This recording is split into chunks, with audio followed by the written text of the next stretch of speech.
Hi, I'm Sourabh Gupta, architect, founder at Arcom on Architecture Plus Design. Thank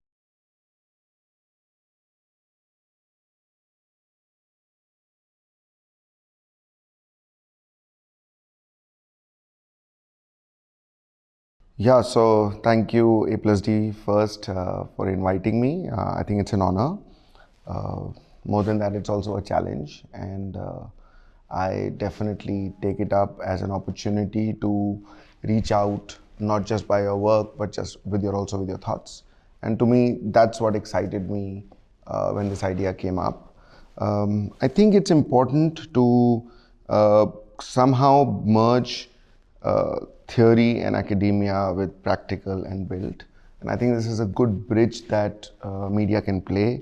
It also makes sure that the work put out is understood and at one level, and at the other level it also tries to ensure that the work that's been put out has been thought through.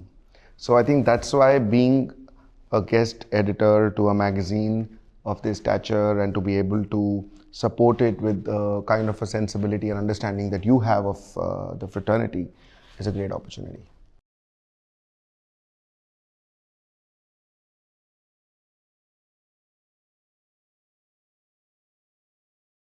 The way I've looked at it is like a sequel. And so the first part of this needs to understand very fundamentally what is the genesis of this fraternity, what happens as a backdrop, as a back end to make the architecture of the city that we see today. And for that, one had to address from the first principles, from the grassroots of what's the education, what's the understanding in the education, what is the pedagogical model of our education system, to how architects and clients think and interact, to how the construction industry works to be able to produce an urbanity, an architecture that is for us to see. And that's why I started with addressing the first basic fundamental issue.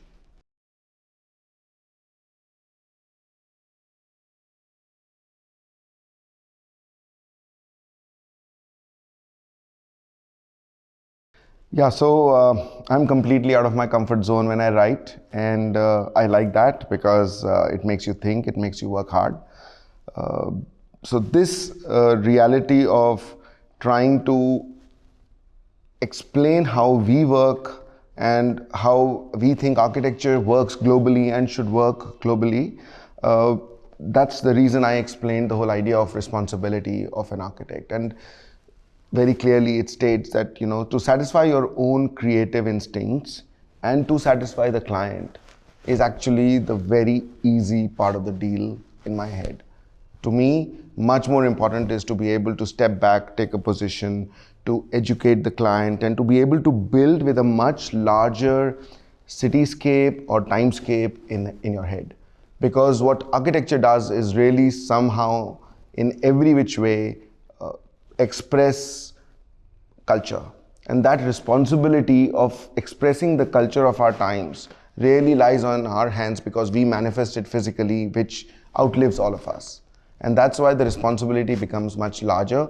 To me, it's an obligation, not a choice, and that's what I would want to say about it. Now, the way I kind of put myself out there to explain why architecture gets built in a certain way, I very explicitly tried to put together a structure where different kinds of architectural practices or different kinds of architecture gets built across the city and how one could read that so that you have a sense and an understanding of the layers that go behind it. And that's why the stratification, it really is just almost a fun way of filtering different typologies of work, different attitudes of work, and what we see as a whole that completely comes together or at least attempts to come together as the architecture of the country.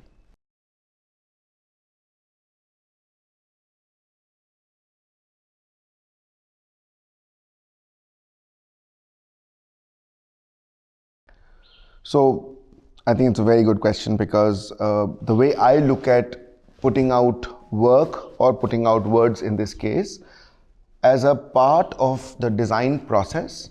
So if we are saying something, we are believing in that as a school of thought in our office. And if we are believing that as a school of thought, we debate on it. These are conversations we have over coffee and lunches, or design discussions, or drawings and tracing papers. When we have these discussions, because we are putting this out as our way of thinking, our school of thought, I think it builds back and puts that pressure back, or puts that excitement back into our own work. So to me, by putting all this out, it's actually a part of the design process which hopefully nurtures and nourishes our design philosophy and gets translated into better work that we do and bring out. Of course, it's a very vulnerable position because it's extremely easy to misunderstand. It's extremely easy to misinterpret. It's also extremely easy to criticize, either for us in a magazine or through our work, or for somebody else on our work. But I don't think that's the intent. The intent is to really understand and work together to build something which is much more meaningful.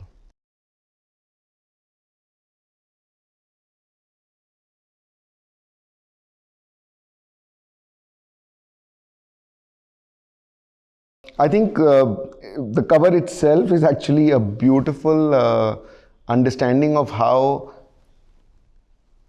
commercial work, how society, how people at large understand things, and how we need to be responsible, a little bit more academic and a little more fundamental towards the joining of the two, or coming together of the two. And that's where I see is the position of the architect, that the architect is trying to understand the society, represent the society, but also bringing in their own position and what needs to be done.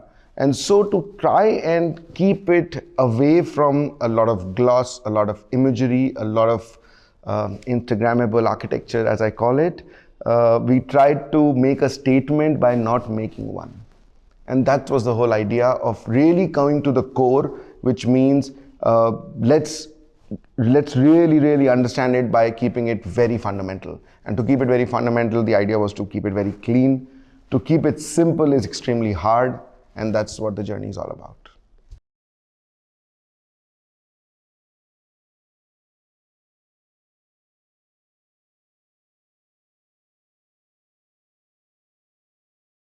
So very difficult to put together, but I can probably put a few almost anecdotal events if I trace back. So my father was an engineer, and at times he would take me to construction sites, and that used to excite me. I used to like that. I had friends who now have all become architects for some reason or the other, and I remember playing with a couple of them, making cities with chips of marble on our terraces. And that's where somewhere a vanity or city building kind of came into me. I loved movies where there was construction and happening. Very close home, my sister was a designer, and she was constantly engaging with architects. And probably that, at that point in my life, at that age in my life, was also very influential. So I think putting all this together, and the fact that I had my mom who was an artist and my father who was an engineer, I felt architecture was a perfect balance for the two, and I thought I'll give it a shot.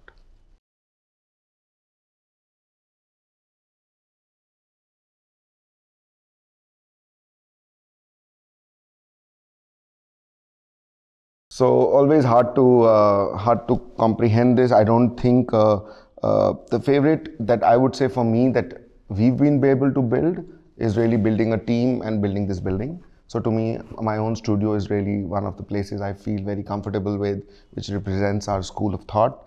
And if you look at it in terms of what's the best architecture I have seen, probably the one moment in my life where I think architecture happened to me is when I visited La Tourette, which is a convent, a domain designed by Le Corbusier near Lyon in France. And it was that one moment where I saw architecture going way beyond the brief, the program getting manifested spatially with every tool, be it a volume, material, light, connections, narratives, where you were completely controlled as a user by architecture, and controlled sensorially, and also being inspired for life. And I think that's when I understood or what occurred to me as the value of architecture, the impact of architecture can be. And that was probably the most inspirational and the most learning moment that I hold on to date.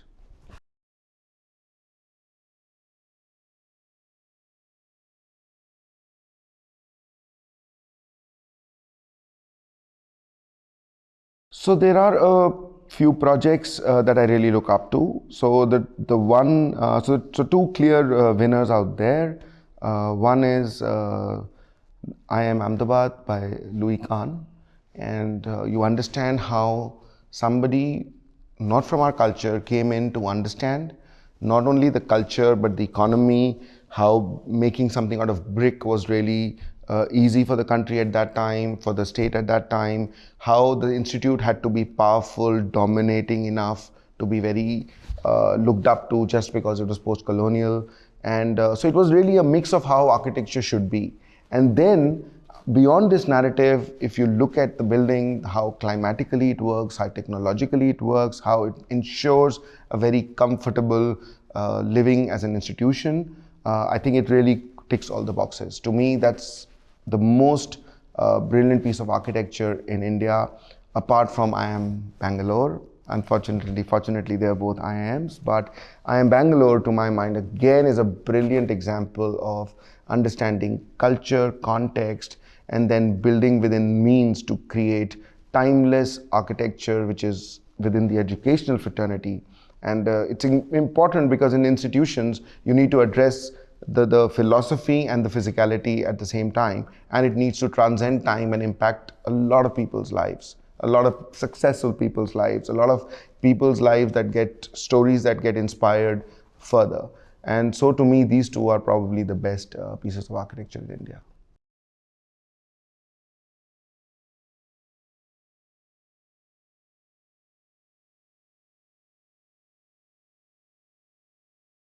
Well, I hope there is more to come. So I'm still, a very small part of this journey, a beginning of a journey. But I always feel that I'd like to represent, I'd like to get possibilities to be able to build Indian architecture, which can definitely be understood at a global platform. Because to me, I think the playing fields got larger, and I believe that Indian sensibilities and understanding must be shared and understood globally.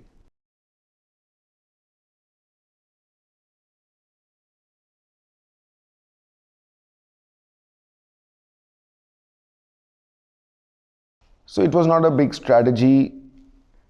I must confess that I was lucky that by the time I was in ninth standard, I pretty much started gravitating towards this field. I started understanding it a little bit. Saying that, I was still preparing for the typical engineering and everything else. I think my parents were an influence in the way that I felt that neither do I want to be an artist or an engineer, so this middle path kind of worked very well for me because I liked both, and I used to love math and I used to love sketching. So that really worked for me. But as I got into architecture, I think my first 2 years in SEPT in Ahmedabad, I think really translated my understanding and my hunger for architecture. And when in third year I got an opportunity to go to Europe and really see these masters, I think it completely took it to the next level. But I must mention here that a few people that touched my lives, especially to mention Professor Kurula Varki, who I spent a lot of time with, thankfully. I think when you saw people like that, people really inspired you, and then you really wanted to be in that space. I think those are the kind of moments that really push you, nudge you, and give you that reality check or that confirmation that you're on the right track.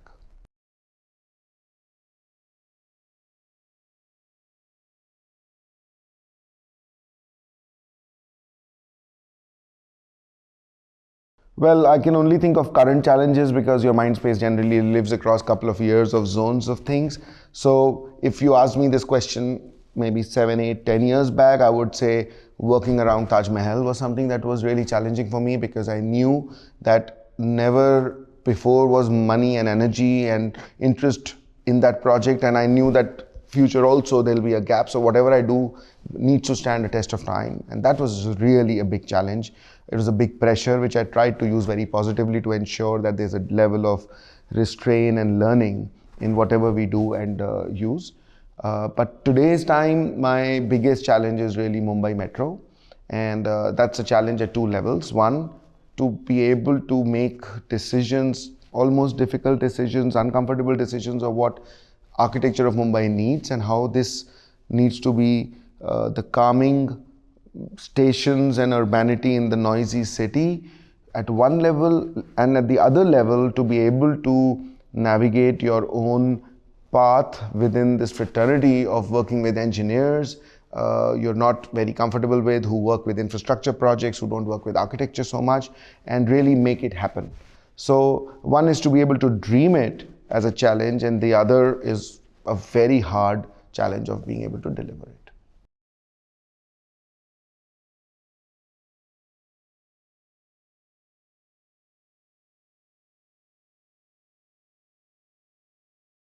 So we do fair collaborative work. A lot of our very interesting clients are very collaborative in nature. So I think I have really had a great time collaborating and learning that collaborating doesn't mean giving up. It's not about making the entire project democratic. It does not diffuse your ideologies. So we've had a few very interesting collaborations. I must say our recent conversation with David Chipperfield on doing some studies on high rises of India, how glass doesn't really work, and how to kind of work with the clientele which still looks up to the West, but we need to do our own internalizing and researching, but we definitely need to do it by being able to bounce it off people who are good at this, who are good at understanding cultures and other environments, is really interesting. So I'm really, I would say, we are in a position where we are happy to collaborate with people.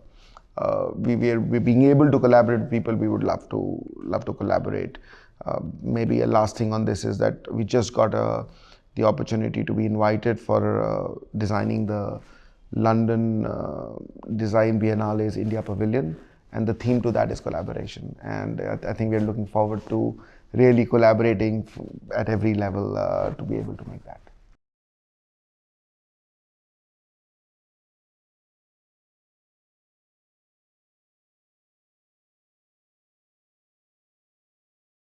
So fundamentally, your understanding of design and your philosophy on design is work in progress. We need to understand that we need to be learners for life. So it needs to evolve, it needs to change, it needs to always, be tested all the time and move. So that's very clear to me. Personally, I'm always on a design expedition. I explore, so I love to read and I love to travel. Doing so, I also try to interact with people with that kind of an understanding. And so there have been a lot of influences. There is no second thought that people we work with, people we meet, the people we interact with, influence our work, our philosophy.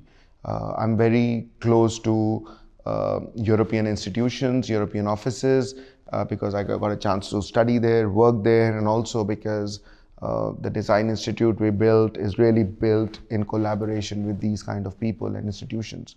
And that has been a great influence. I mean, I can easily pick names and ideologies which have impacted us completely in the way we now keep ourselves going.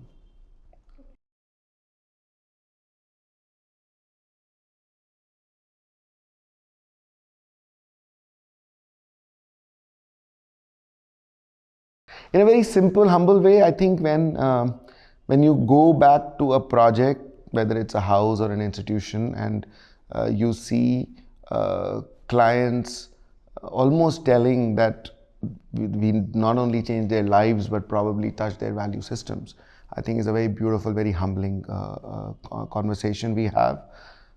It's because we really try and go under the skin of our clients and work with them very closely.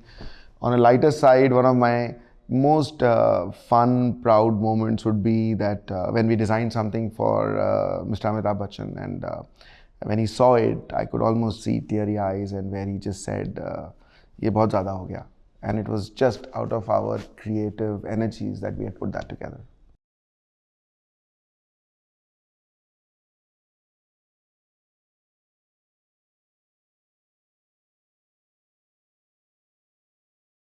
Tough question. It's actually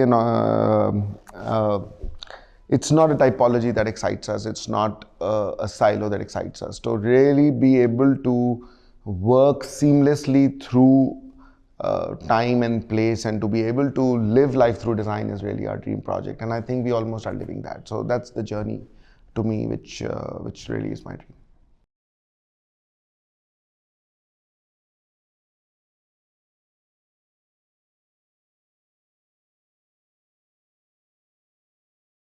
Yeah, probably you will, it might sound escapist, but I'm pretty much doing what I would love to do. And I don't know how we've been able to come to a space. And this is not somebody who's saying it out of having no ambition. We keep scaling up our idea. But if I look at the pace and the way we've kind of been going, I really feel it's been a dream journey. So at 80, I completely see myself working maybe a little bit more than what I do now, and that's pretty much it. Thank you.